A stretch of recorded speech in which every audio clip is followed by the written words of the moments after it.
सत है। देखो इसका क्रमिक विकास और इसका क्रम कि पहले हमने क्रोध माया लोग से चर्चा की, हम उस वस्तु को तो समझें कि वो वस्तु कैसी है जिसके आधार पर क्षमा, मार्दव, आर्जव, शौच जैसे धर्म प्रकट होंगे। और फिर संयम की चर्चा होगी, फिर तप और त्याग की चर्चा होगी जो हमने कल फिर बात की थी, और उसके बाद 24 प्रग्रह के त्याग के साथ आत्मा की लीनता की बात होगी। कल तक हमने कसायों के संबंध में जो चर्चा करनी थी वो सब की, और अब ये जो द्रव का लक्षण सत है और आत्मा एक द्रव है, वस्तु है। जो वस्तु है उसमें कभी असत नहीं होता। मैं सत धर्म की चर्चा करूंगा शुरू में, फिर कुछ बात मेरी सोए की पेंडिंग रह गई है वो मैं कवर करूंगा, क्योंकि अब वो दिन कम होते जा रहे हैं और विषय बढ़ता जा रहा है, तो थोड़ा सा सिंक्रोनाइज करना पड़ेगा हमें समय के साथ। हम अगर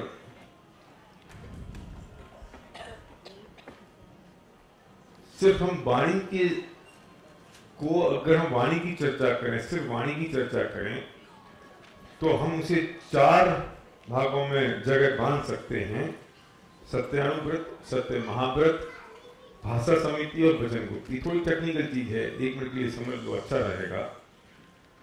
और सत्यानुव्रत का मतलब है कि स्थूल झूठ नहीं बोलना, अगर हम वाणी की बात करें सिर्फ। और सत्य महाव्रत का मतलब है सूक्ष्म झूठ नहीं बोलना, बहुत जो बारीक झूठ है वो भी मत नहीं बोले। भाषा समिति का मतलब है कि बोलो तो हित में प्रिय बोलो, किसी को तकलीफ ना हो, किसी को दर्द ना हो। तीर्थंकर बोलते हैं तो हित में प्रिय बोलते हैं, जिससे किसी को दर्द नहीं होता, सबके हित की बात है, बात प्रिय भी है। लोग ये बोलते हैं ना, देखो साफ सत्य तो कटु होता है और मैं सत्य बोलता हूं। ये किसने कहा सत्य कटु होता है? अगर वो कटु है तो तुम बोलो मत। नहीं, मैं तो सत्य बोलता हूं और किसी को बुरा लग जाए तो लग जाए। तेरे से बोलने के लिए बोला किसने है? अगर तुम्हें लगता है कि मेरे बोलने से किसी को तकलीफ होगी, किसी को दर्द होगा, अप्रिय होगा ये, तो बोलने की जरूरत क्या है? चुप नहीं रह सकते। जब हम भाषा समिति की बात करते हैं तो बोलते तो है मुनिराज, लेकिन भाषा समिति पूर्वक बोलते हैं। मतलब बोलेंगे तो हित में प्रिय होगा, लोगों को उससे तकलीफ नहीं होगी, चुभेगा नहीं।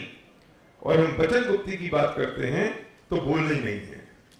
मतलब सर्वोपरि तो ये है कि हम चुप रहें।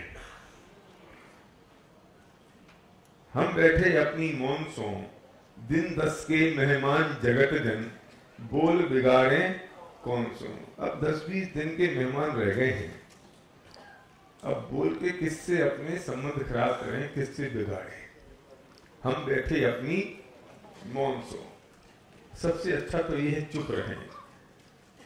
और अगर चुप रहते नहीं बनता और बोलना पड़े तो हित में प्रिय बोले। मुनराज या तो मौन रहेंगे और बोलेंगे तो ऐसा बोलेंगे जीवों का कल्याण हो जाए, नहीं तो बोलना नहीं है। और अगर ऐसा है कि हित में प्रिय नहीं होता तो कम से कम सूक्ष्म झूठ तो मत बोलो। और अगर उससे भी नहीं चलता है तो भले आदमी स्थूल झूठ तो मत बोल। क्रम है ये। सबसे उत्कृष्ट क्या है? मौन रहना। और निष्कृष्ट क्या है? कि झूठ मत बोल। और ये हर जगह है, हर चीज में है, और हर जगह इसे घटाना पड़ेगा। वास्तव में तो क्या है कि सत्य नहीं खोया है, सत्य की खोज खो गई है। भारतीय संविधान में एक रूल है कि जब तक हत्यारा नहीं मिले ना, तो कितना ही वक्त लगे, पर ऐसा ना हो कि गलत व्यक्ति को सजा मिल जाए। क्यों ऐसा क्यों है कि गलत व्यक्ति को सजा मिल जाए? अरे भाई, वो इसलिए है कि गलत व्यक्ति को सजा मिल गई, इसमें इसकी तकलीफ नहीं है कि गलत आदमी को सजा मिली। तकलीफ इस बात की है कि जो असली हत्यारा था वो खो गया, उसको कौन ढूंढेगा? आप सेटिस्फाई हो गए ना कि अब वो हो गया काम, तो असली तो घूम रहा है, वो दोबारा करता रहेगा। क्यों? कोर्ट में इतने केस लंबे होते हैं, इसलिए कि गलत आदमी को सजा मिल गई तो ये तो अन्याय हो ही गया, लेकिन असली आदमी छूट गया। तो सत्य नहीं खोया, वो सत्य की खोज खो गई, खोज बंद हो गई ना। आपने जिस भगवान आत्मा को, ज्ञानानंद स्वामी भगवान आत्मा को के दर्शन का नाम सम्यक दर्शन माना, उसकी जगह किसी और को समझ लिया, तो तकलीफ इस बात की नहीं है कि आपने किसी और को समझा, तकलीफ इस बात की है कि वो सच्ची छूट गई। तो इसलिए ये समझने की आवश्यकता है कि क्या है सत्य, और सत्य स्वामी भगवान आत्मा कौन है। हम कहते हैं ना कि भैया किसके माथे, किसके चरणों में अपना सर झुकाएं। हम जो बात कर रहे थे ना आज सुबह, मैं उसको करेक्ट करने की कोशिश कर रहा हूं। कौन है, वापस सुबह की बात पे आना, कौन है जिसके, कौन ईश्वर है जिसके माथे पे ही मेरा सर झुके। ये क्वेश्चन पेंडिंग रह गया था, है ना। तो चलो फर्क देखते हैं। हम क्यों पूछते हैं ईश्वर को? इसलिए पूछते हैं कि मुझ में और उनमें कुछ फर्क है। फर्क है ना, तो फर्क ढूंढो, क्या फर्क है। फर्क ऐसा होना चाहिए डॉक्टर साहब, जिस जगत में जितने लोग हैं उनसे अनोखा हो। मुझसे बढ़िया है ये फर्क नहीं हो सकता, मुझसे अच्छे हैं ये फर्क नहीं हो सकता, मुझ में शक्ति नहीं है उनमें शक्ति है ये फर्क नहीं हो सकता। फर्क तो ये है कि वे ऐसे अनोखे और अनवेले हों जो उनके अलावा दुनिया में कोई और ना हो। ये ऐसी अनोखी चीज कौन सी, उसकी वो चिन्ह बनेगा। चिन्ह कैसे बनता है, चिन्ह कैसे बनेगा? किसी चीज की पहचान करनी है तो कैसे बनेगी कि वो कहीं और ना हो। किसी आदमी को ढूंढना है तो क्या कहोगे कि उसके पास 2 आंखें हो, 1 नाक हो, 2 हाथ हो तो ढूंढ सकते हैं?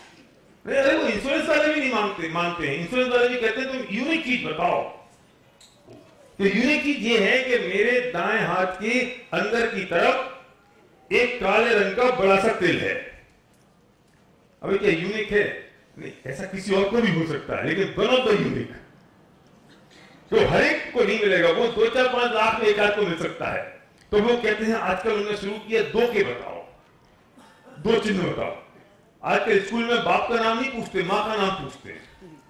बदल गए तरीके। मदर का नाम बताओ, पिताजी का नहीं पूछेंगे। तो अब 2 चिन्ह बताओ, तो 2 तो मैच नहीं करेंगे ना। तो ऐसा कोई चिन्ह बताओ ईश्वर में जो किसी और के पास ना हो, सिर्फ ईश्वर के पास हो। तो वो मेरा पहचान है, और उस ईश्वर के चरणों में मेरा मस्तक झुकने को तैयार है। मेरा आइडियल क्या है संजय भाई? ये आइडियल है कि मैं शक्तिशाली बन जाऊं। ये मेरा आइडियल है कि मैं एक नहीं, मेरे पास 2, 4, 10, 20, 50, 100, 500 अप्सराएं हों।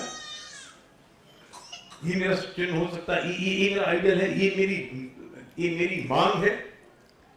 ये मुझे आकर्षित करती है। कोई चमत्कार पैदा हो जाए वो चीज मुझे आकर्षित करती है। वो चमत्कार तो कोई जादूगर भी कर सकता है। वो चीज मुझे आकर्षित करेगी नहीं। ये सब मुझे आकर्षित नहीं कर सकते। फिर क्या करेंगे आकर्षित? एक ऐसा चिन्ह बताओ जो मुझ में नहीं है और उनमें है। हम सब में नहीं है, पूरी दुनिया में नहीं है और उनमें है। वो कौन सा चिन्ह हो सकता है? इस दुनिया में जितने लोग हैं वे राग और द्वेष के पिंड हैं। इस धरती पर, इस धरती पर जितने लोग हैं वे सब राग और द्वेष के पिंड हैं। मेरा ईश्वर वो हो सकता है जो राग और द्वेष से बीत गया हो, और जो राग द्वेष से बीत गया हो वो वीतरागी होता है। जो वीतरागी होता है वो ईश्वर होता है। अब परीक्षा कर लो। ये थर्मामीटर है आपके पास, ये पैरामीटर है। जो वीतरागी होगा वो हमारा आइडल होगा। उसके चरणों में हमारा मस्तक झुक जाएगा, क्योंकि वो उसके पास वो है जो किसी के पास नहीं है। वो यूनिकनेस है। और तू वीतरागी देव के पास में मांगने चल दिया। मतलब जैसे किसी जौहरी की दुकान पे तू शराब की बोतल मांग रहा हो।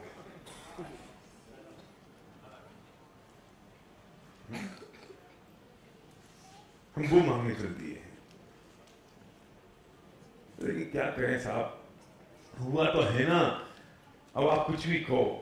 और मीना सुंदरी ने इतना पाठ रचाया था सिद्ध चक्र का, और श्रीपाल का कुछ दूर हो गया था, है ना। तो वह हो जाएगा ना, हमारा भी होना चाहिए ना, तो सब लिखा है ना।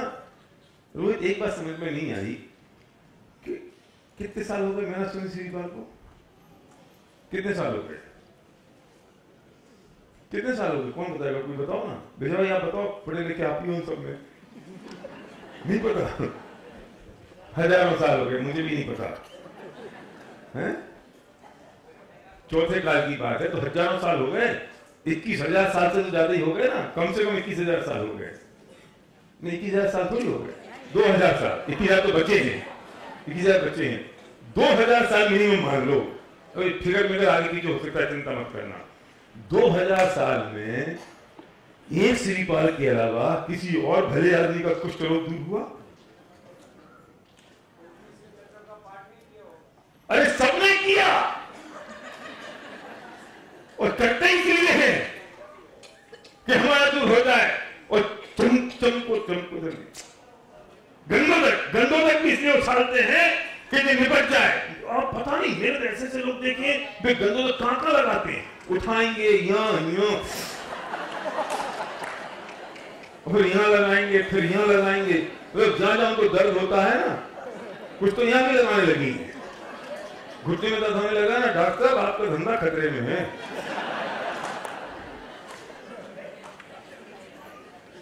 मतलब 2,000 साल में पंकज एक आदमी को हुआ, उसके बाद आज तक किसी को नहीं हुआ, तो उससे हुआ क्या ये माने? नेहरू जी ने एक बहुत बढ़िया बात लिखी है, उनकी बुक है डिस्कवरी ऑफ इंडिया। उसमें एक बहुत बढ़िया बात लिखी है नेहरू जी ने, मैंने नहीं लिखी। और नेहरू जी ने लिखा है कि हिंदुस्तान की आत्मा यह है कि किसी एक माँ के एक बच्चा हो, उससे निमोनिया हो जाए, तो वो शीतला माता के पास जाएगी, उस पर जल डालेगी और बच्चा मर जाएगा। फिर दूसरा बच्चा होगा, फिर वो शीतला माता के पास जाएगी, फिर जल डालेगी, बच्चा ठीक नहीं होगा, निमोनिया से दूसरा बच्चा मर जाएगा। ऐसे 7 बच्चे भी हों तो अभी 8वां बच्चा अगर हो और उसको निमोनिया हो जाए तो फिर शीतला माता के पास जाएगी और जल ढालेगी, फिर भी मर जाएगा, तो उससे अविश्वास नहीं होगा। लेकिन भारत की आत्मा ऐसी है कि डॉक्टर के पास जाएगी ये माँ जुकाम दिखाने के लिए, और एक गोली खाएगी। अगर शाम तक जुकाम ठीक नहीं हुआ तो अगले दिन दूसरा डॉक्टर, तीसरे दिन तीसरा डॉक्टर, चौथे दिन चौथा doctor. This is discovery of India. ये भारत की आत्मा है, समझ लो। ये है श्रद्धा। 2,000 साल पहले एक श्रीपाल का कुष्ठ रोग दूर नहीं हो गया था, वो भी होने का भ्रम हो गया था। और भ्रम नहीं हो गया था, दोनों का काल एक हो गया था। जैसे सुल्तान प्रकाश के जय जयन करने से लालजी सांड के रास्ते में आदमी मर गया था। ये हंसे कौन? सुबह वाले और शाम वाले। उनसे पूछना कि हुआ क्या था, ये बताओ। लालजी सांड के रास्ते में क्या हुआ था, ये तुम उनसे पूछना, सुबह वालों से। शाम वाले पूछना पड़ेगा, मैं क्या करूं? अच्छा, इस बात में उस बात में क्या फर्क है? कमल जी बताओ। मेरे जयजन करने से सामने वाला मरा, इस बात से उसने सिद्ध चक्र का पाठ रचाया और कुछ तो रोग दूर हो गया। दोनों में क्या फर्क है? एक ही बात है कि दोनों का काल एक हो गया था, दोनों का काल एक हुआ, तो हमने कह दिया इसके कारण एक काम हो गया। अगर उसी से वो काम होना होता तो एक दुनिया में एक कुछ रोगी नहीं बचना चाहिए था। कौन सा बड़ा काम सिद्ध चक्र पाठ रचाना? अरे श्रीपाल बहुत तकलीफ में थे, श्रीपाल बहुत तकलीफ में थे, उन्हें बहुत पीड़ा हो रही थी, तो पीड़ा का चिंतन होता था। मीना सुंदरी बहुत तत्वज्ञानी थी, उसे विचार आया कि पीड़ा का चिंतन कर रहे हैं, इससे बचने के लिए चलो अरहंतों की पूजा करते हैं, अरहंतों की सिद्धों की पूजा करते हैं। इसे सिद्ध चक्र का पाठ रचाया, और सिद्ध चक्र का पाठ रचाया तो उपयोग उस पीड़ा से हटके भगवान के ऊपर चला गया। जब भगवान के ऊपर उपयोग गया तो थोड़े से जो उपयोग पाप में जा रहा था वो कम से कम पुण्य में गया। कुछ ऐसे कर्मों का की निर्जरा हुई, वे कुछ झड़े, ऐसा कोई काल आ गया था। अब ये पुण्य का भी चक्कर है, ये तुरंत नहीं मिलता, पता है आपको। इसमें एक अंतर्मुहूर्त चाहिए। पुण्य और पाप का जो फल है उसमें एक अंतर्मुहूर्त के बाद ही मिलेगा। अभी आपने क्या ऐसा नहीं किया और मिल गया, ये उधार का धंधा है। और धर्म जो है वो नगद का धंधा है। या धर्म किया और या फल मिला। और धर्म का मतलब एक अपनी आत्मा की लीनता वो धर्म, और उसके अलावा बाकी जो कुछ है वो शुभ या अशुभ है, पुण्य या पाप। तो धर्म जो किया, जो आत्मा की लीनता की, यहाँ आत्मा की लीनता की और वहां आनंद आया। लेकिन पुण्य पाप करेगा तो उधार का काम है। अभी करेगा तो बाद में मिलेगा, और अभी जो मिल रहा है ये पुराना मिल रहा है। एक्चुअली रोटेशन का काम है। ये किसी व्यापारी से पूछो जितना पैसा तुम्हारा कागज में उतना हाथ में है, तो नहीं क्या चल रहा है रमेश जी, क्या चल रहा है, बोलो रोटेशन चल रहा है। इससे सारे धंधे में रोटेशन चलता है बस। तो पुण्य पाप का भी रोटेशन भी काम है, नगद तो धंधा नहीं है ये। तो ऐसा पुण्य को आ गया और उस काल में उसे ठीक होना था, दोनों का काल एक हो गया और एक बिंदु तक छिटका और ये बढ़ गया, कोर साफ हो गया। और हमने समझ लिया, देखो हमारी श्रद्धा देखो, 2000-2500 साल पहले किसी आदमी का कुछ हो गया तब से वो एक ही गाना गाए जा रहे हैं और उसको पकड़ के चक्र पाठ कर रहे हैं कि हमें भी तकलीफ दूर हो जाएगी। श्रद्धा तो देखो, इसकी जड़ें कितनी मजबूत हैं जैन साहब, कितनी मजबूत हैं। ये विज्ञान क्या कर लेगा इस दुनिया में, कितना भी कागज पे हाथ पे रख दो समझेंगे ही नहीं। हम ऐसे श्रद्धावान लोग हैं, लेकिन अगर ये श्रद्धा सही जगह चली जाए तो कल्याण हो जाए, सही जगह लग जाए तो कल्याण हो जाए। पर गलत जगह लगी पड़ी है इसलिए तकलीफ हो रही है। मैं सबकी बात कर रहा था, बीच में एक बात मुझे कहनी थी जो सुबह के प्रकरण में थी, कुछ और बात है जो बीच में कहूंगा मैं, बोल रहा ना भैया। सत्य के लिए वस्तु कैसी है, ये थोड़ा सा कठिन तो नहीं कहूंगा, पर थोड़ा सा उपयोग लगा के समझना पड़े, और एक बार समझ में आ जाएगा तो बड़ा आनंद आएगा आपको। बस थोड़ा सा लिखना है, ज्यादा नहीं, सिर्फ साफ कर दो। दो चीजें हैं, एक है मौसमी और एक है नींबू। मैं उस मौसमी और नींबू की बात कर रहा हूं जो नींबू इतना बड़ा होता है, मौसमी जैसा दिखाई देता है। होते ना बड़े नींबू तो बिल्कुल मौसमी जैसे दिखाई देते हैं। तो दो चीजें हो गई, एक हो गया मौसमी और एक हो गया नींबू। अब ये जो दो हैं, ये मौसमी में लिख रहा हूं यहां पर, इसे में लिख रहा हूं नींबू, ठीक है। दोनों चीजें अलग अलग हैं कि एक है, अलग अलग है। और मैं ये कह रहा हूं कि ये मौसमी है, ये मौसमी है। इसमें कितनी चीजें हैं, इसमें 3 चीजें हैं। एक मौसमी नाम की वस्तु है, आइटम है ना। दूसरा ये मौसमी है, ये शब्द है, ये मौसमी है, मैंने बोला ये मौसमी है, ये वर्ड है ना, ये शब्द है, वचन है। तीसरा क्या है, ये मौसमी है, इसका ज्ञान है। चौथी कोई चीज है नहीं है ना, सिंपल सी बात है। मैंने बोला कुछ भी ले लो ना, ये घड़ी है। अब इसमें क्या चीजें हैं, 3 चीजें हैं। घड़ी नाम की वस्तु है, घड़ी नाम का ये शब्द है, मेरा घड़ी नाम का ये ज्ञान है। चौथी कोई चीज है नहीं है ना। चलो, किसी भी दुनिया की कोई भी चीज में 3 चीजें हुई, एक वस्तु, ये शब्द और ये ज्ञान। अब इसमें क्या हुआ, इस नींबू में भी क्या हुआ, सेम हुआ, वस्तु, शब्द और ये ज्ञान, ठीक है। अब मैं समझ, तो मैं हाथ में है मेरे मौसमी और मैं बोल रहा हूं नींबू, तो क्या गलत हुआ। हाथ में है मेरे मौसमी, बोल रहा हूं मैं नींबू, तो गलत क्या हुआ, शब्द गलत हुआ, ज्ञान गलत नहीं है। अभी मैंने क्या बोला, हाथ में है मौसमी और बोल रहा हूं नींबू, मैं समझ रहा हूं कि मौसमी है। ऐसा नहीं होता कभी कभी, ऐसा होता ना, अरे नहीं, अरे मैंने क्या बोला, फिर पत्नी समझाती है, समझते तो कुछ हो नहीं। कितना दुनिया में महान आदमी होना डॉक्टर साहब, दुनिया की हर पत्नियां अपने पति को समझती हैं, ये समझती तो नहीं है? और बस बहुत भोले हैं। क्या शांति भाई? बहुत भोले हैं और हर एक आदमी को फंसा देता है और ये समझते नहीं है। और जितने भी पति हैं इस दुनिया में, वे सब अपनी पत्नियों को समझते हैं बेवकूफ। बेवकूफ कुछ ही बोलती रहती है। चाहे वो प्रधानमंत्री हो जाए ना पत्नी, तो पति तो समझे बेवकूफ है। और एक पति भले बिन लादेन हो, कोई उसी पति समझती बहुत भोले हैं, कोई भी इनको फंसा देता है। दुनिया का उसूल है ये। तो ऐसा होता है ना कई बार कि मेरे हाथ में मौसम्बी है और मैं मौसम्बी ही समझ रहा हूं, पर मेरे मुंह से क्या निकल रहा है?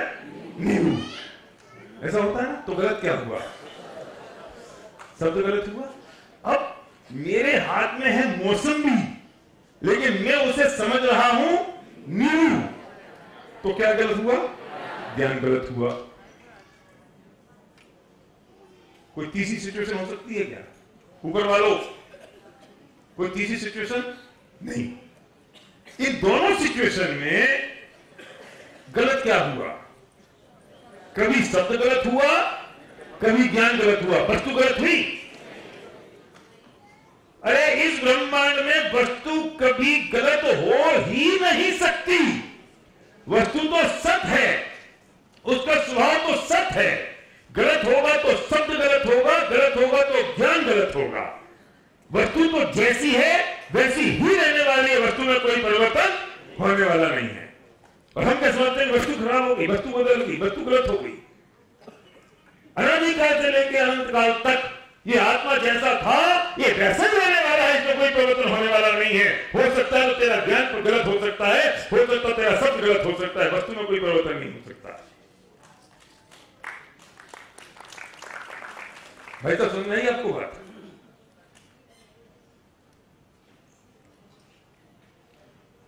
आम है आम। क्या भाव, क्या भाव से मिलता है? हापुस की बात करो। अरे गुजरातियों के सामने हापुस आम की बात करो ना तो नी लाट बक जाएगी।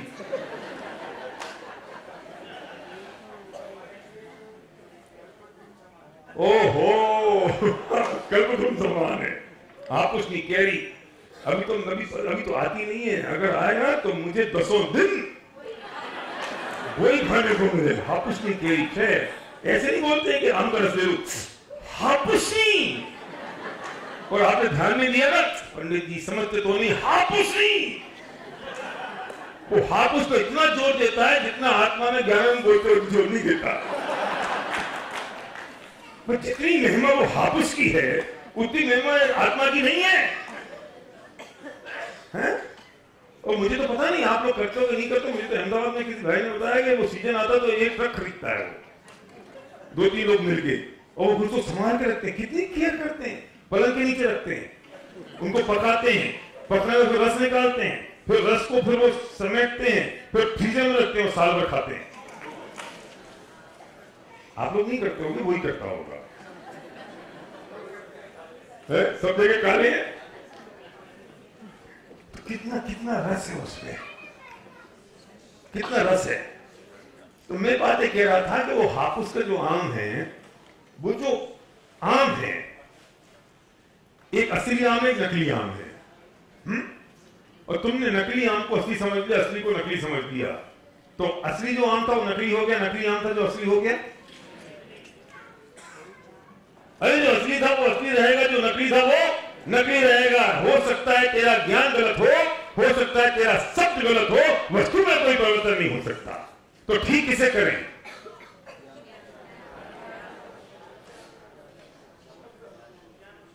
ज्ञान और सबको ठीक करना है। ठीक कहां करना है? ज्ञान को सबको ठीक करना है। अनादिकाल से ठीक किसको करते आ रहे हैं? ठीक किसे कर रहे हैं? सोचो तो सही। हम वस्तुओं को ठीक करने में लगे हैं, हम चीजों को ठीक करने में लगे हैं, हम पर को ठीक करने में लगे हैं, हम दूसरों को ठीक करने में लगे हैं। वो पर पदार्थ में कोई परिवर्तन होने की आवश्यकता है क्या? उसमें कुछ बदलेगा क्या? हम दूसरों को ठीक करने की कोशिश कर रहे हैं। राजू भाई बोलो, दूसरे कभी ठीक होंगे? एक दिन क्या कहते हो, अरे भाई साहब मैं आपको गलत समझ रहा था, आप ऐसे नहीं हो।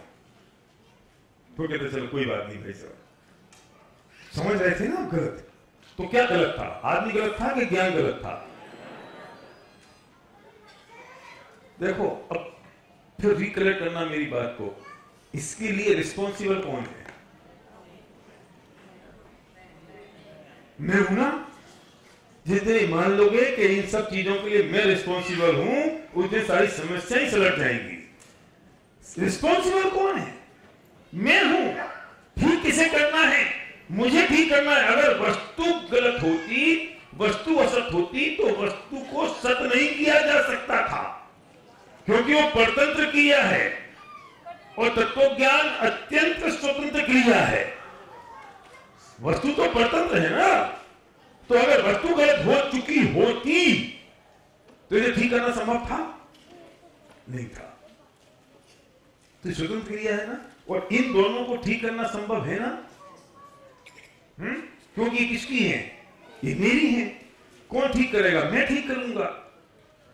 वो जो कल वाला गधा था, कल वाला गधा है ना, अच्छा गधा कहीं खोया था? तो क्या खोया था? आप तो सब समझदार हो गए।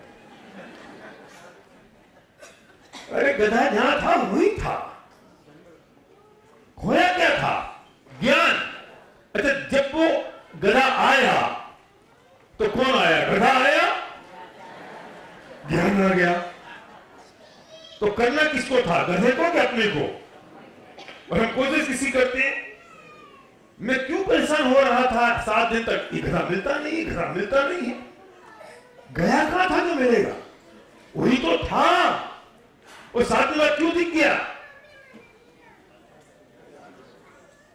ज्ञान का अभाव हो गया, परिवर्तन का अभाव हो गया और दिख गया ये रहा।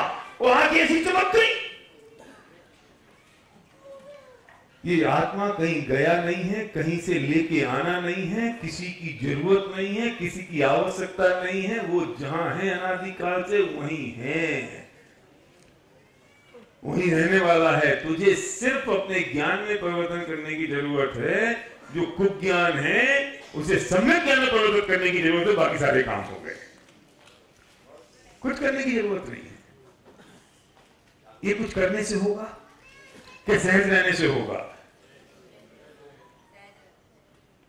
सहज रहने से होगा ना। कुछ करने की जरूरत है। अगर तुमने करने की बात कर दी तो फिर कर्तव्य तो आ गया। करने की बात कर दी तो फिर पर मैं कर। तुम्हें ऐसे कैसे बैठ गए? तो समझ में नहीं आया कहां से आवाज आ रही है। ठीक हो? ठीक है। एक सीट और मिल गई यहाँ पे। जगह नहीं मिले तो आप लोग यहाँ देख सकते हो।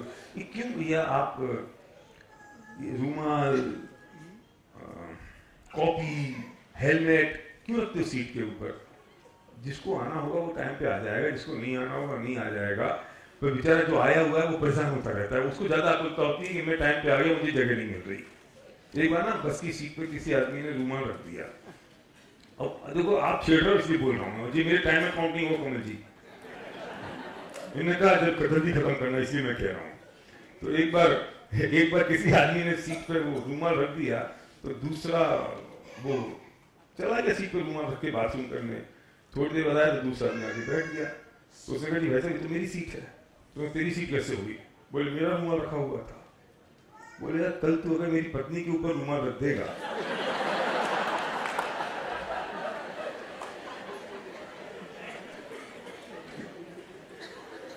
मतलब रूमाल रखने से सीट तेरी हो जाएगी, और कल तो अगर मेरी पत्नी के सिर के ऊपर रूमाल रख देगा तो मेरी पत्नी तेरी हो जाएगी। तो इसलिए ये रूमाल रखने से सीट आपकी नहीं हो गई है। तो आप अगर सीट मत रखो, रोको मत। लोग परेशान होते हैं, लोग आकुलित होते हैं, डिस्टर्ब होते हैं। मुझे पता है कि आप जल्दी आ जाते हो। कुछ लोग भागते भागते भी आते हैं, नीचे मुझे मिलते हैं, कहाँ जा रहा है भैया? बोले सीट लूटते हैं। और बेचारा सीट लूटने के लिए आता है और यहाँ पे सारे रूमाल रखे मिलते हैं उसको। तो जिसके लिए आपने रूमाल रखा उससे भी कहोगे मेरे साथ जल्दी चलो, है ना। ये मुझसे कहा था संजय भाई ने ये समझा देना, तो मैंने समझा दिया। हाँ, मतलब विश्वनाथ को बुरा लगा तो साई कही जाएगी संजय भाई को। मेरा काम नहीं था ये, मेरी बात अब शुरू होती है। तो क्या बात कर रही थी? है? हाँ, सहज रहने की। ये काम कैसे होगा? ये काम होगा कैसे? सहज रहने से होगा। अगर तू इसमें भी करने की बात करेगा तो मामला तो उल्टा हो गया ना। ये सहज रहेंगे तो हो जाए, इसमें भी कर्तव्य तो नहीं हो सकता। ये सहज रहेगा तो चीजें अपनी दिशा में अपने आप पहुंच जाएंगी। सहज रखोगे तो जो ज्ञान है वो ज्ञान में मिल जाएगा और समय ज्ञान की प्राप्ति हो जाएगी। क्योंकि वस्तु अनादिकाल से लेकर आज तक कभी भी गलत नहीं हुई। अगर वस्तु गलत हो गई होती तो नरक में भी अशुद्ध हो गई होती, नरक में अशुद्ध हो गई होती। क्योंकि वस्तु में कोई परिवर्तन नहीं होता है।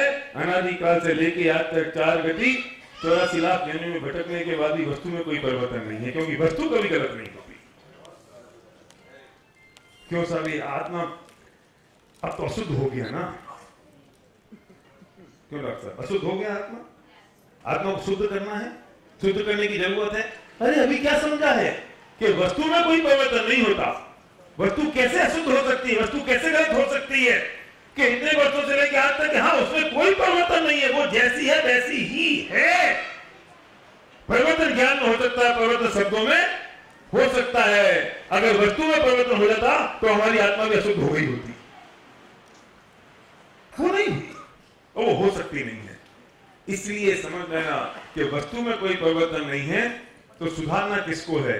अपने को सुधारना है। सुधारना किसको है? ज्ञान को सुधारना है। सुधारना किसको है? अपने शब्द को सुधारना है। ज्ञान सुधरेगा, सब सुधर जाएंगे। फिर याद करो, गधा कहीं गया नहीं था, गधे को सिर्फ देखना था। ये आत्मा तेरे पास अनादिकाल से अनंत काल तक तेरे पास रहने वाली है, कहीं गई नहीं है, कहीं जाने वाली नहीं है। सिर्फ उसको एक बार उस पर नजर करने की जरूरत है, अनंत काल के सुख की प्राप्ति हो जाएगी। अनंत काल के लिए मुझे जैसे गधा दिखा ना तो मुझे गधे संबंधी सम्यक दर्शन हो गया। बताओ क्या गलत है इसमें? गधा नहीं दिख रहा था ना, जैसे ही गधा दिखा तो मुझे गधे के संबंध में सम्यक दर्शन की प्राप्ति हो गई। गधा कहीं गया नहीं था, गधे को कहीं लाना था नहीं, कुछ करना नहीं था, तो क्या जरूरत थी? सिर्फ उस उपयोग को लगाना था, अभ्यास करना था। 7 दिन तक मैंने क्या किया? सिर्फ अभ्यास किया। उपयोग कुछ जगह लगाया, कुछ किया नहीं। ये आत्मा कहीं से आनी नहीं है, आत्मा कहीं गई नहीं है, आत्मा को कहीं से कुछ करना नहीं है। तुझे सिर्फ अभ्यास करना है 15 मिनट रोज। अगर 15 मिनट रोज अभ्यास करेगा, और अभ्यास कैसे होगा? ये आंख बंद करके ऐसे बैठ जाएगा और आत्मा को मैं ढूंढने जा रहा हूं तो नहीं होगा। फिर कहता हूं, गुरुदेव फरमाते थे 2-4 कलाक स्वाध्याय कर वो जो ये कुछ नहीं है उपाय। एक ही उपाय है, अभ्यास। और अभ्यास किसका? जिनवानी का। जिनवानी का अभ्यास मतलब 15 मिनट का स्वाध्याय। वो अगर करेंगे, अभ्यास करेंगे, उपयोग लगेगा तो ज्ञान में आ जाएगा। तुझे कुछ करने की जरूरत नहीं है, क्योंकि तेरी चीज तो तेरे पास है। अरे परतंत्रता तो तब होती जब कहीं से लेके आनी होती, और परतंत्रता तो तब होती जब उसमें कुछ करना होता। कुछ नहीं करना पड़ा। जब वो गधा मुझे दिखा ना नरेश, मैं उछल गया। तो मेरी मम्मी ने पूछा हुआ क्या? अब मैं क्या बताऊं? क्या बोलूं संजय भाई? गधा दिख गया। क्या बोलूं मैं? बोलो किरण भाई। तो हमने कही, मैंने कहा गधा दिख गया। कैसे दिख गया? क्या जवाब है?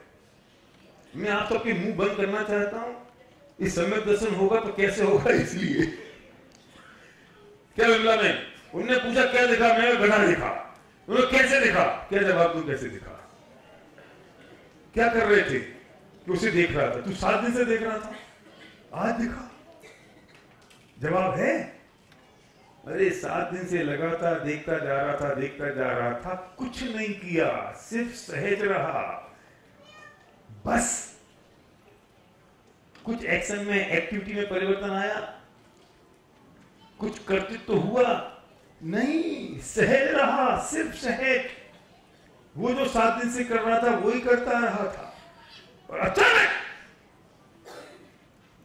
टोडरमल जी ने लिखा है रसिकों चिट्ठी में, तुझे सम्यक दर्शन की प्राप्ति होगी तो सींग नहीं उग जाएंगे, कुछ अलग से नजर नहीं आ जाएगा, सहज रहने की जरूरत है।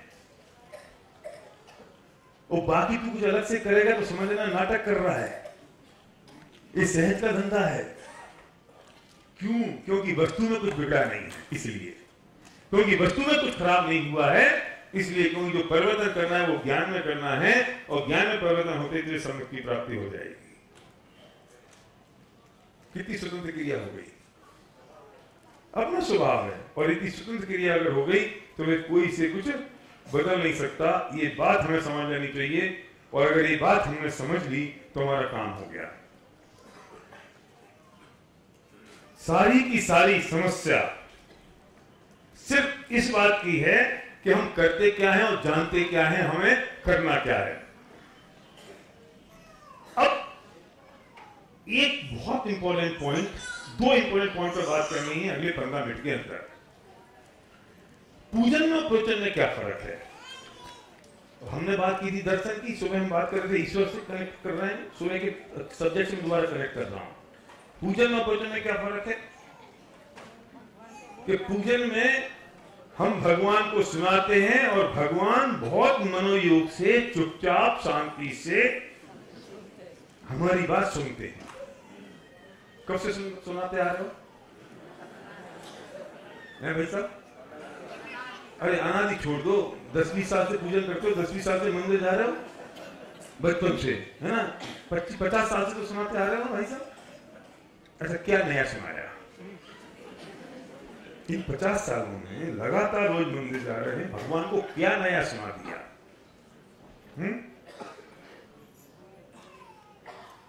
वही क्या कि सीता का कमल बचाया, द्रौपदी का चीर हरण किया, फलाने का एक कर दिया, ठिकाने का एक कर दिया, और तुम्हारी भरोसी परतनाथ भवर में नैया डाल दी। कुछ और नया? में तो ठाड़ो हो के परम प्रसिद्ध जो बात, जल्दी जाना है ना, स्पीड है, भागना है, तो वो भी जल्दी से कर दो। कुछ नया सुनाया? नहीं। अरे जो तुम सुना रहे हो उनको पता है कि नहीं? पता है ना तुम क्या सुना रहे हो? जैसे डॉक्टर होता है ना, मैंने कल बताया था परसों कि वो डॉक्टर पेशेंट को आते ही समझ जाता है कि इसमें तकलीफ क्या है, क्योंकि उसको पता है। और फिर पेशेंट सुनाता डॉक्टर चुपचाप सुनता रहता है, बहुत अच्छे स्टूडेंट की तरह, क्योंकि 500 रुपए की फीस लेनी है। और नहीं सुनेगा तो पेशेंट क्या कहेगा? डॉक्टर साहब ने सुना ही नहीं, कोई दवा दे दी। डॉक्टर बहुत प्यार से यहाँ स्टेथोस्कोप लगाएंगे, यहाँ लगाए, पीछे हो जाओ, जोर से सांस लो, कपड़े उतारो, नीचे उतारो। उन्हें पहले से ही पता है कि मुझे 3 गोलियां देनी है। फिर ब्लड प्रेशर नापेंगे, लिख देंगे नॉर्मल। 5 साल में लगा पेशेंट क्या सोचता है, डॉक्टर साहब कितने बढ़िया है, कितने प्यार से मेरी बात सुनी। उसे तो पता है। अब डॉक्टर को 500 रुपए तुमसे चाहिए, डॉक्टर को 500 रुपए तुमसे चाहिए, लेकिन भगवान को तो वो भी नहीं चाहिए ना। फिर भी कितने प्यार से तुम्हारी बात सुनते आ रहे हैं 20 साल से, और तुम अपनी सारी समस्या बताते आ रहे हो, और अब ये कहते हैं सुन तेरी समस्याओं का जवाब हम देने वाले हैं, अब समय नहीं है, अब दुकान खोलने का टाइम हो गया है, हम जा रहे हैं। कल फिर आ जाओगे सुबह 8 बजे, फिर चालू हो जाओगे, और फिर भगवान कहेंगे सुन इसका मैं जवाब दे रहा हूं, अभी 8:30 से 9:30 शिवाजी मंदिर में प्रवचन हो रहा है, जाके सुन ले। आप भी गजब की बातें करते हो, अभी फिर दुकान का टाइम हो गया, मैं जा रहा हूं, कल फिर आओ।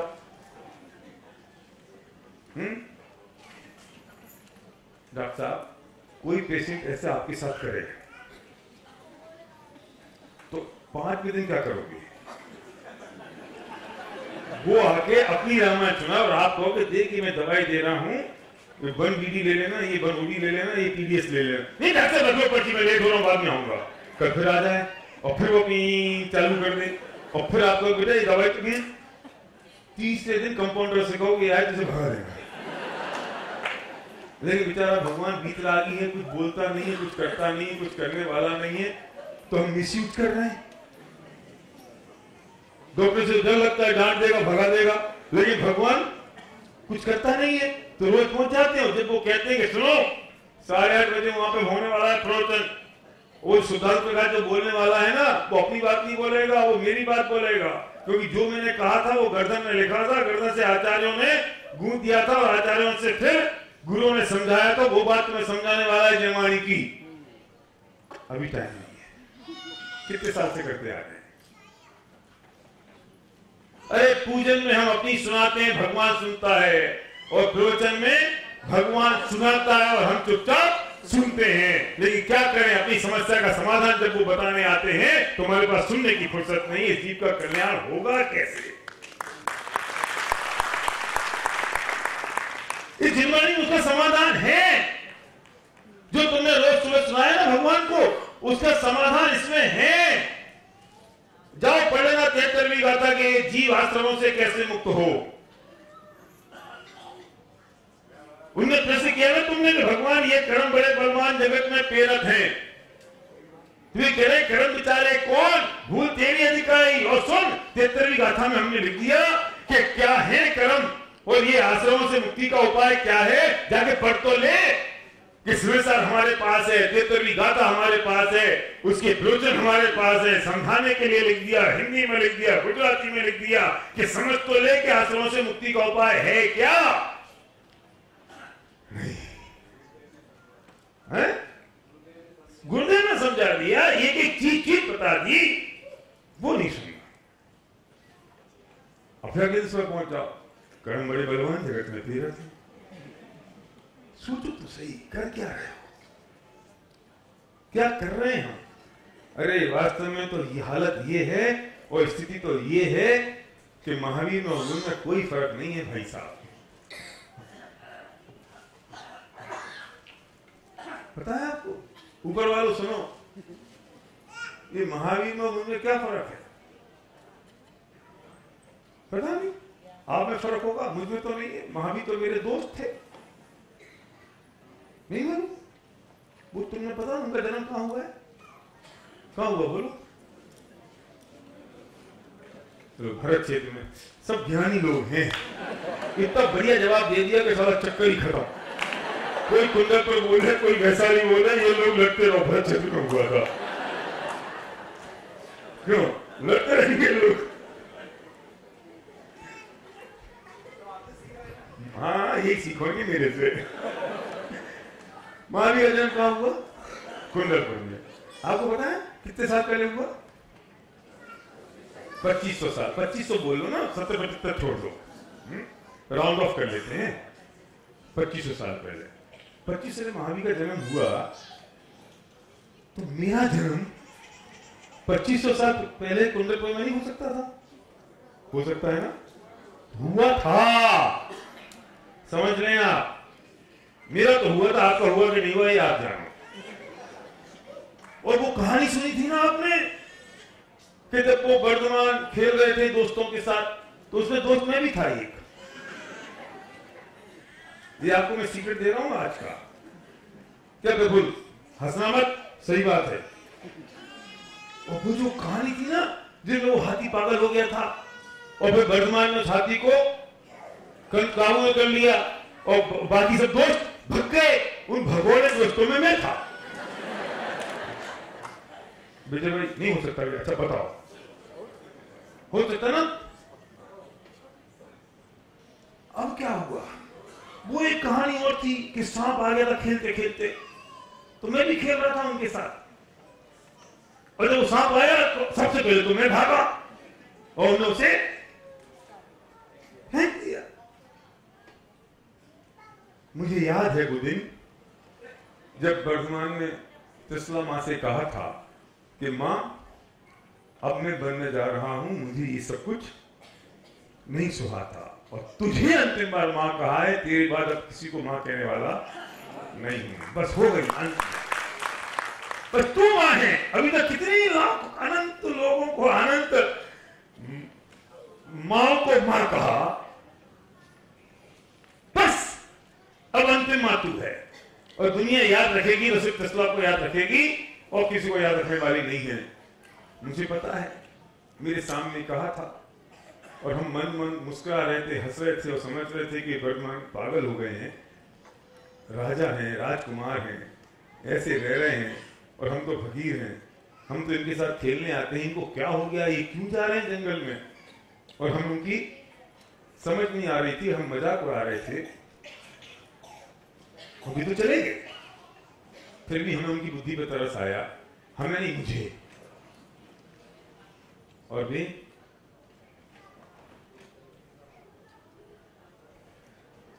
मोक्ष पधार गए और हम यहीं रह गए। मुझे समझाओ, दो बच्चे एक साथ एक क्लास में पढ़ रहे थे राजेंद्र जी, छठी क्लास में।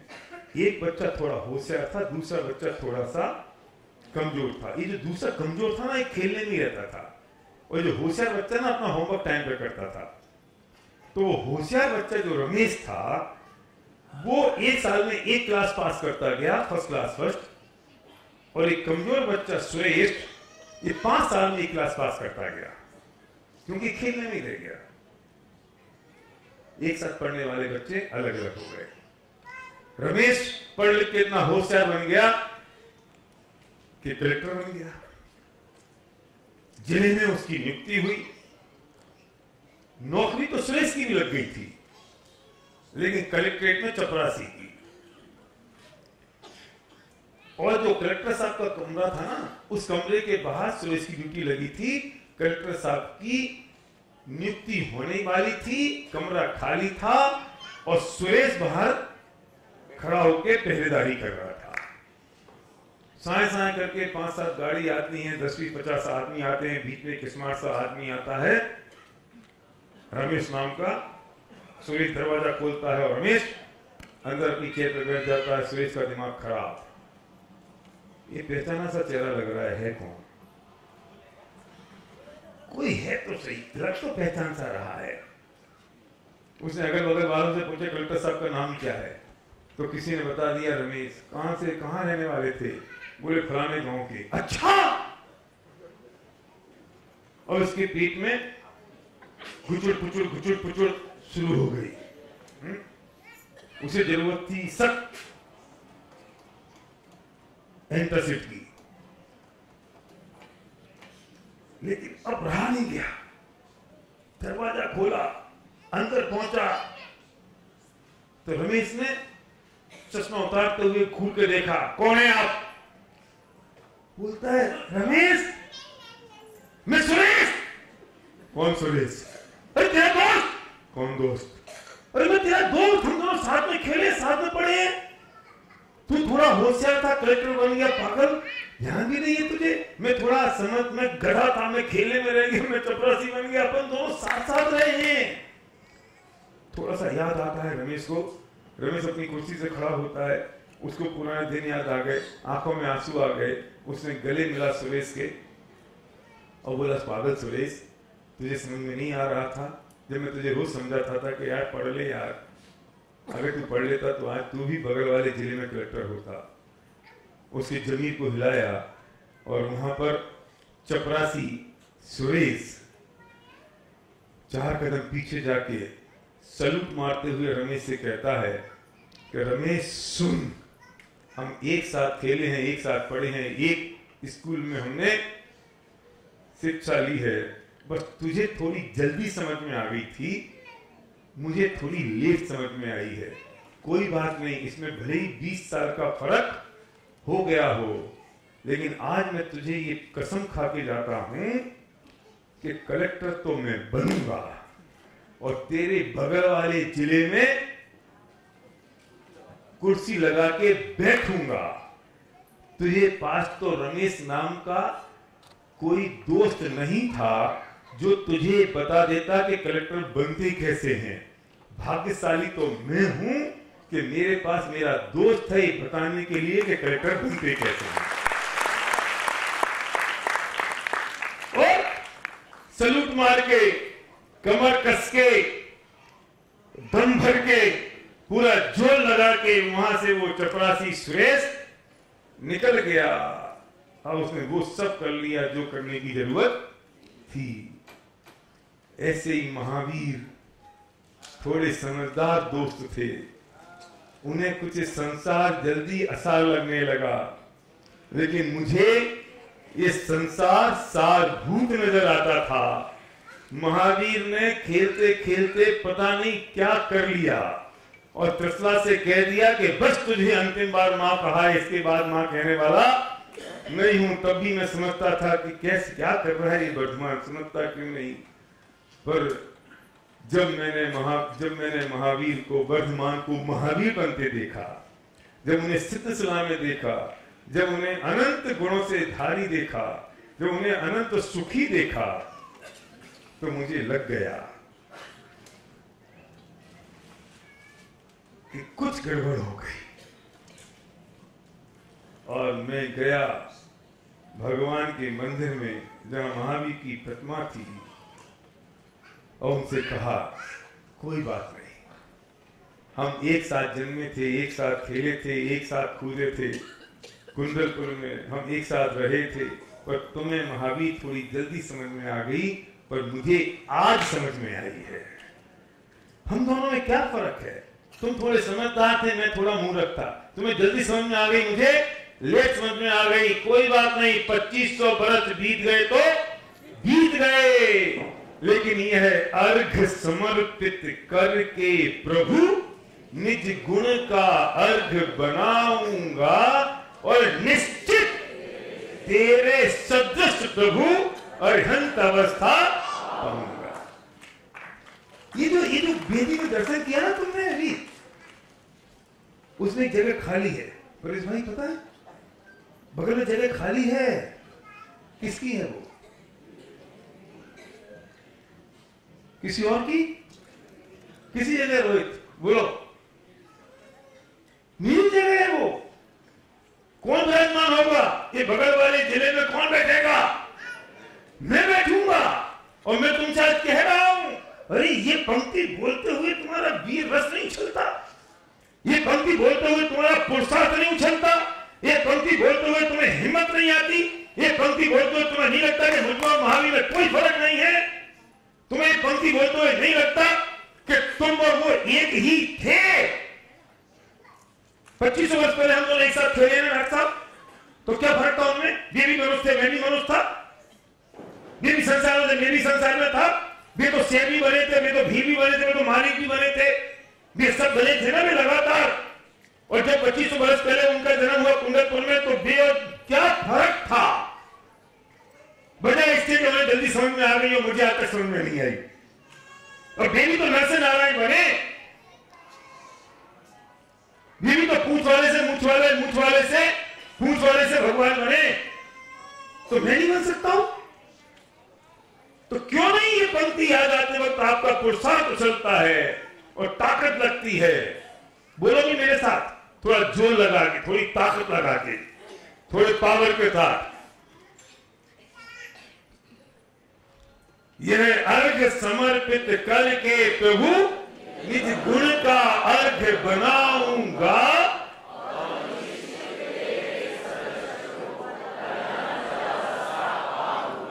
ये चैलेंज नहीं है कि सुन रमेश, थोड़ा सा वक्त दे दे, तेरे बगल वाले जिले में कलेक्टर बन के बैठूंगा। और सुन, तेरे पास तो रमेश नाम का आदमी नहीं था जो बताता तुझे कि कैसे कलेक्टर बनेंगे, पर मेरे पास तो है। हे महावीर, तेरे पास कोई महावीर नहीं था जो तुझे बता देता, लेकिन मेरे पास तो महावीर है जो बता सकता है कि कैसे बन सकते हैं। और तू किसमें उलझा है? किसमें उलझा है? दीपक भाई, बच्चा दे दो। तू उलझा है परीक्षा में पास कर दो।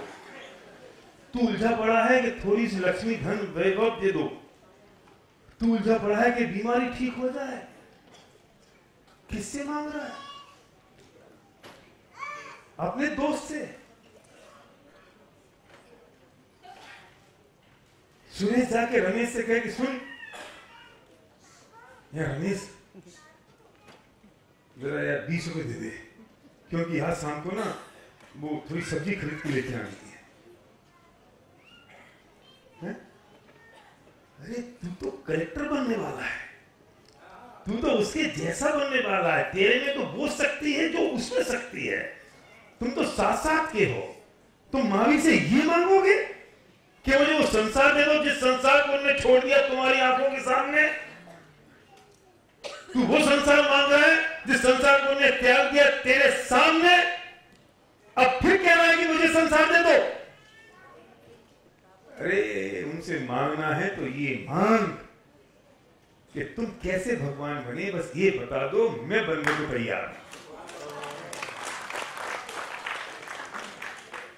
ये अर्घ्य समर्पित कर। तुम्हारे रोंगटे खड़े नहीं हो रहे बात बोलते बोलते? मेरे तो हो रहे हैं। तुम साथ नहीं डूब रहे हो जितना डूब रहा मैं डूब रहा हूँ। अब मेरे साथ संकट है कि मैं अगर 100 बार बात सुना दूं ना तो 100 बार में मुझे उतनी मैं डूब जाता हूं। संकट है। और मैं नहीं डूबूं तो मैं तुमको कैसे अपेक्षा करूं कि आप भी डूब जाओगे?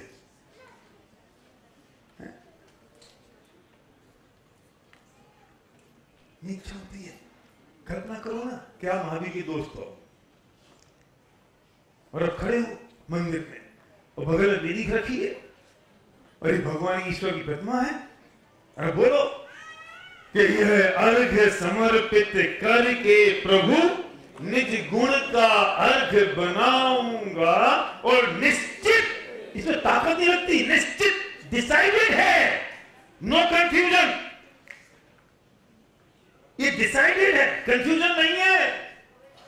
बनूंगा कि नहीं बनूंगा, होगा कि नहीं होएगा, तेरी कृपा हो जाए तो हो जाए। कृपा चाहिए, निश्चित, कंफर्म हो चुका। वक्त का इंतजार है, हो चुका, सिर्फ वक्त का इंतजार है। अरे वक्त अपना काम करेगा, मैं अपना काम कर चुका। जब आप कोई चीज डिसाइड कर लेते हो ना तो चीज 99% तो पूरी हो जाती है, बाकी समय के हिसाब से चलती रहती है। डिसीजन की जरूरत है, उस निर्णय की जरूरत है, उस संकल्प की जरूरत है। क्या जैन साहब, बस एक बार डिसाइड कर लिया फिर तो होता रहेगा ना, चलता रहेगा। निश्चित तेरे समान, तेरे बगल में, निश्चित तेरे सदृश प्रभु अर्हंत अवस्था पाऊंगा। क्या जोर है। तो हम पंक्ति समर्पण करके बनाऊंगा तेरे राम धूम धूम स्वाहा, चले गए दुकान। और तू परमात्मा से कह रहा है कि डॉलर का भाव 72 की जगह 70 हो जाए। किससे क्या मांग रहे हो? कई बार एक आदमी क्या मांगने के लिए राजा के पास, और राजा बोला मांग ले जो तुझे चाहिए। तो उसने कह दिया महाराज मेरे पास एल्यूमिनियम का कटोरा है, बहुत पुराना हो गया, जब स्टील का दिला दो। अरे राजा खुश हुआ, तू कह रहा है कि मेरा कटोरा एल्यूमिनियम से स्टील का कर दो।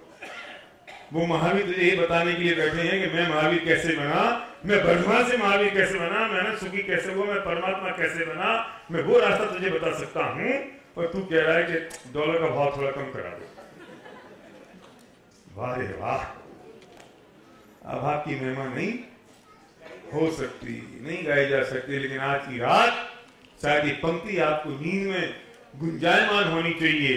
ये पंक्ति शायद आपको आज रात को आपकी नींद को डिस्टर्ब कर देने वाली होनी चाहिए कि अर्घ समर्पित करके प्रभु निज गुण का अर्घ बनाऊं, अपने गुणों का अर्घ बनाऊंगा मैं, और तेरे समान एक दिन अनंत अवस्था पाऊंगा। ये ढंढील है, ये हो चुका है, वक्त का इंतजार कर।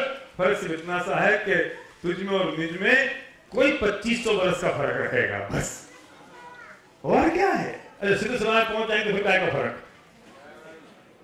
तो सभी बराबर हो गए। कलेक्टर बन गए तो फिर तो बराबर हो गए ना, फिर क्या फर्क है? के सिलसिला में तो कोई फर्क नहीं है। वहां सीनियरिटी जूनियरिटी नहीं है, ये जूनियर सिद्ध है, ये सीनियर सिद्ध है। कलेक्टर में तो हो सकता है, फिर मुझे के साथ वहां कुछ नहीं है, वहां कोर्ट कैसा बराबर। अब वो आदिनाथ भी वही है, वो महावीर भी वही है, कुछ फर्क है दोनों में? नहीं तो आदिनाथ तुझसे कहता हूँ अगर ठिकाने आ गई तेरी, आ गया तू, अब जब तेरे को समझा तो तू समझा नहीं, अब आ गई। हम जैसे पहुंचे तो हम तो ऐसे ही करेंगे।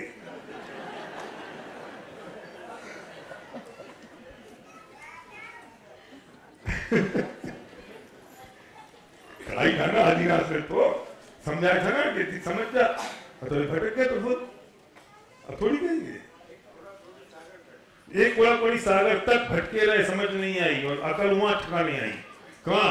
शेर मिट्टी पर्याय है।